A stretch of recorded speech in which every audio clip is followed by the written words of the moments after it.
வணக்கம் வேல்மாறல் நேயர்கள் அனைவருக்கும் ஆன்மீக சொந்தங்களுக்கும் இன்று நாம் பார்க்கவிருக்கும் மிக முக்கியமான பதிவு ராசி மண்டலத்தில் முதல் ராசியான மேசம் பற்றியதுதான். நான் மேச ராசியில பிறந்திருக்கேன். என் வாழ்க்கை எப்படி இருக்கும், என் குணநலம் எப்படி இருக்கும், ஏன் நான் இப்படி இருக்கேன் அப்படின்னு உங்களை பத்தியோ அல்லது உங்க குடும்பத்தில் உள்ள மேச ராசிக்காரங்களை பத்தியோ தெரிஞ்சுக்க ஆர்வமா இருக்கிறீங்களா? அப்படின்னா இந்த பதிவு உங்களுக்கு தான். ராசினா என்ன, லக்னம்னா என்ன, மேச ராசிக்குரிய ரகசிய குணங்கள் என்ன, வாங்க பார்க்கலாம். பொதுவா ஜாதகத்துல ஜோசியத்துல நம் ராசின்னு சொல்றோம், லக்னம்னு சொல்றோம். ரெண்டும் ஒன்னா இல்ல வேற வேறா அப்படின்னு பார்க்கலாம். ராசி சந்திரன் சந்தரிக்கும் இடத்தை வைத்து ராசி கணக்கிடப்படுதுங்க. சந்திரன் என்பது மனோகக்காரகன், அதாவது நமது மனம் மற்றும் சிந்தனையை குறிப்பது. மேச ராசியில் சந்திரன் இருக்கும் போது அந்த நபரின் எண்ண ஓட்டங்கள் எப்படி இருக்கும் என்பதை ராசி காட்டும். லக்னம் ஒரு மனிதன் செய்யும் செயலையும் நடைமுறையும் லக்னம் குறிக்கும்.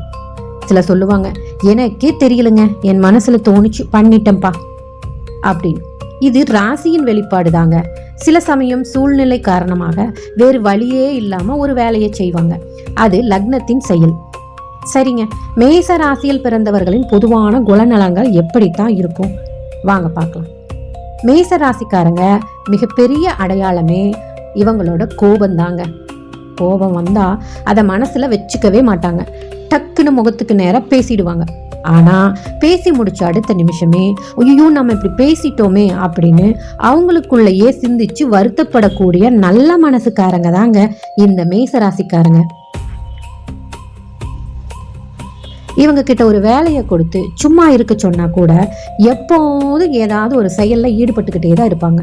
சோர்வில்லாம பல வேலைகள்ல ஒரே நேரத்துல செய்யற திறமை இவங்க கிட்ட உண்டு, சிட்டி ரோபோட் மாதிரி. இதுலயும் மத்தவங்க கிட்ட இருந்து பாராட்டுகளை எதிர்பார்க்கும் குணம் இவங்க கிட்ட கொஞ்சம் தூக்கலாதாங்க இருக்கும். ஆரம்பத்துல எதுலையுமே பல தடைகளை சந்திச்ச பிறகுதான் இவங்க வெற்றி பெறுவாங்க. சில சமயம் யோகா, உடற்பயிற்சி அப்படின்னு தீவிரமா போவாங்க. அப்புறம் பொசுக்குன்னு பாதியிலே விட்டுட்டு கம்முன்னு இருந்துருவாங்க. அடுத்ததா மேச ராசிக்காரர்களோட பொருளாதார நிலை அப்புறம் தொழில் எப்படி இருக்கணும்னு பார்க்கலாம். இவங்களோட நிதிநிலை ரொம்பவும் ஸ்ட்ராங்கா உறுதியா தான் இருக்கும்.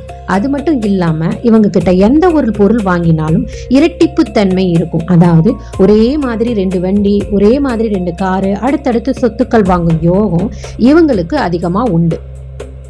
மேச ராசிக்காரங்களுக்கு யாரோட கீழையும் அடிபணிஞ்சு ரோபோ போல வேலை பார்க்கறது சுத்தமா பிடிக்காது. புது புது ஐடியா, கிரியேட்டிவ் மைண்ட் இருக்கும் இவங்களுக்கு.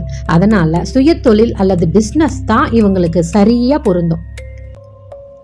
Real estate, building construction, commission மற்றும் மிடில் மேன் வேலைகள், ஆசிரியர் பணி, டீச்சிங், கவுன்சிலிங், மருத்துவத்துறையில இவங்க கொடி கட்டி பரப்பாங்க. வாழ்க்கையோட மறுபக்கமான குடும்ப வாழ்க்கையை பொறுத்தவரை மேச ராசிக்காரங்களுக்கு 60% வெற்றி தாங்க. இந்த 40% இருக்குது பார்த்தீங்களா, அது கொஞ்சம் போராட்டம் தான். நான் எப்படிப்பட்டவளோ அதே மாதிரி தான் என்னோட பார்ட்னரும் இருக்கணும் அப்படின்னு அதிகப்படியான எதிர்பார்ப்பு இவங்க கிட்ட இருக்கும். இந்த எதிர்பார்ப்பு சட்டுன்னு வர்ற முன்கோபமும் குடும்ப வாழ்க்கையில சில சின்ன சின்ன மனஸ்தாபங்களை உருவாக்கும். எனவே விட்டு கொடுத்து செல்வது குடும்ப அமைதிக்கு மிகவும் அவசியமானது. எச்சரிக்கையா இருக்க வேண்டிய ராசிகள் இவங்களுக்குன்னு பார்த்தா, பிசினஸ் அல்லது கூட்டு தொழில் வரும்போது விருச்சகம் மற்றும் மீன ராசிக்காரங்க கிட்ட ஒப்பந்தம் செஞ்சுக்க போது இவங்க பழகும் போதோ கொஞ்சம் இல்ல நிறையவே கவனமா இருக்கணும். சுருக்கமா சொல்ல வேணா, மேச ராசிக்க சாதிக்க பிறந்தவங்க, ஜெயிக்க பிறந்தவங்க. உங்கள் ராசி மேஷமா இருந்து வாழ்க்கையில ஏதேனும் தடுமாற்றம் இருக்குது அப்படின்னா உங்க ஜாதகத்தை ஒரு முறையாவது உங்க ஜோதிடர்கிட்ட காமிச்சு வழி நடத்திக்கிறது நல்லது. ஓகேங்க, வீடியோவோட எண்டுக்கு வந்துட்டோம். இந்த வீடியோ உங்களுக்கு பிடிச்சிருந்தா லைக் பண்ணுங்க, உங்க மேச ராசி நண்பர்களுக்கு ஷேர் செய்யுங்க. மறக்காம நம்ம சேனலை சப்ஸ்கிரைப் பண்ணுங்க. அடுத்த பதிவுல உங்களை சந்திக்கிறேன். தேங்க்யூ.